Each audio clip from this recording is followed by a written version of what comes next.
Dear boys of Set 1, I am of the opinion that we have done, that is reading section. No doubt, reading section is some lengthy, so far as you are trying to study, that is this thing. It is a little bit lengthy, but when you try to grip it, now how you can do it? The thing is that I would like to tell you, that is a technique. Which kind of technique you should try to adopt? The technique is very simple. For instance, when you are trying to have reading section, is that clear? In the reading section, one thing is quite clear, that you don't have time. Time plays one of the most essential roles. For instance, I would like to give the example.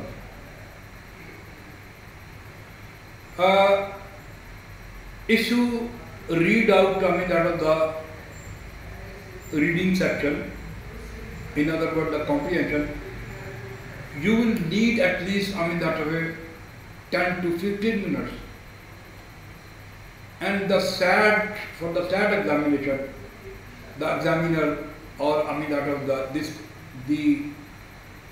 thinking is that you are not supposed to waste 15 minutes. And if you think that you can wasting 15 minutes while reading it fully, that it is easy for you to grip, then you can do it. But one thing is obvious, that you cannot grip it. It is very difficult.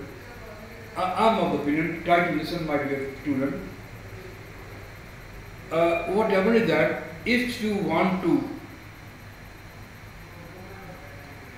read the whole comprehension, then you are supposed to do it.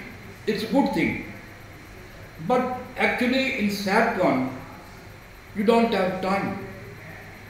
As I already pointed out, the teacher said, what is SAT? He said time. So time plays one of the essential roles. Now, in order to avoid these difficulties, how you can tackle it? The question arises, how you can tackle it? You can tackle it through, that way, very simple phenomena. For instance, if you start reading, after reading 2 or 3 lines, you understand what type of passage it is. Whether he is trying to communicate science, medical, literature, fiction, whatever he is trying to communicate. For instance, if the writer tries to focus on the medical, then it will become your focal point. You should try to work on this focal point. Is that clear? First of all, you should try to find out your focal point. And now, how you can find out your focal point? You read 2 to 3 lines from the beginning, then you go to the middle, read 2 to 3 lines of your middle, and then you go to the last lines. After reading the 3 things, I say first paragraph of a, I am of the opinion that you have studied 2 to 3 lines of the beginning, 2 to 3 lines in the middle, and 2 to 3 lines in the end. Now, an idea will definitely come in your mind. And what is that? That the writer, that the comprehension is trying to communicate, a medical, literature, fiction, whatever it is. So you will also try to understand that how you can tackle the focal point. If you have focal point in your mind, that you can do it, then you can do it very easily. Now the second option is that you start reading the question.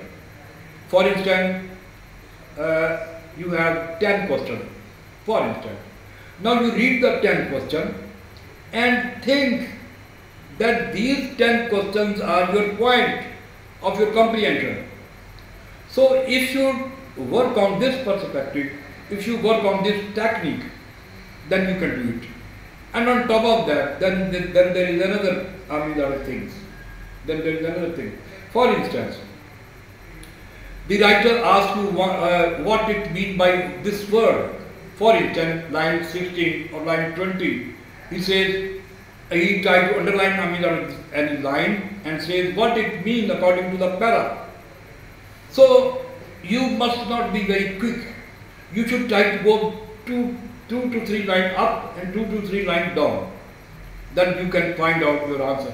And on top of that, I am of the opinion word changes color.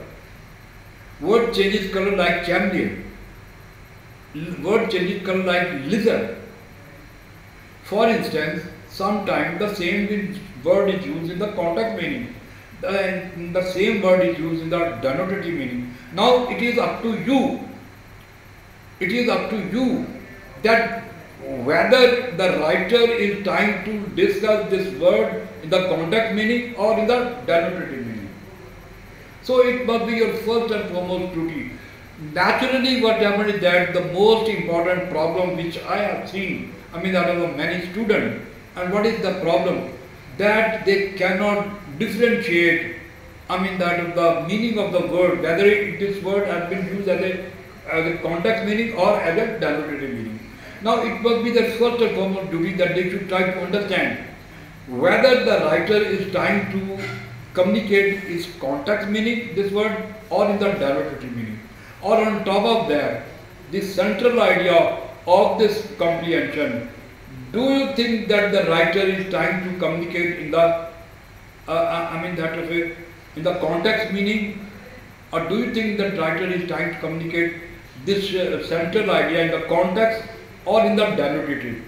Now it is up to you. And how you can conceive when you find out the central idea. And how you can find out the central idea when you read the first 2 to 3 lines, then you go to the middle, read 2 to 3 lines, and then you go to end. And definitely you will have an idea. So in this way, the technique which you try to adopt, you will definitely grip your time. You will save time. If you save time, that means that you have done your step 1. So that is the end of today's lecture.